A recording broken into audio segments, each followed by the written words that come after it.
शहबाज शरीफ ने कहा है कि इमरान नियाजी ने नवाज शरीफ पर बेबुनियाद इल्जामात लगाए, आलमी ताकतों को भी मुलविस किया गया।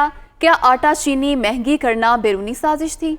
बद तहजीबी का नाम आज़ाद खारजा पॉलिसी नहीं, वो अरकान पार्लियामेंट के एजाज में शाइए से खिताब कर रहे थे।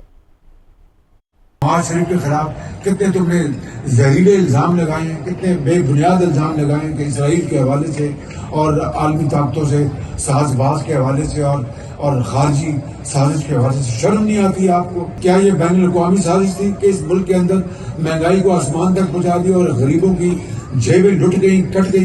क्या ये बैन अल-अक़वामी साजिश थी कि इस मुल्क के अंदर चीनी जो है वो 50 रुपए से 100 रुपए पहुंच गई? आपने तो मुल्क को तबाह कर दिया और आप बैन अल-अक़वामी साजिश का नाम देते हैं। किसको आप धोखा दे रहे हैं? क्या ये बैन अल-अक़वामी साजिश थी कि आपने LNG गैस के अरबों रुपए के स्कैंडल किए और आपने दवाइयों के मैदान में खरबों अरबों रुपए के स्कैंडल किए? ये क्या बैन अल-अक़वामी साजिश थी?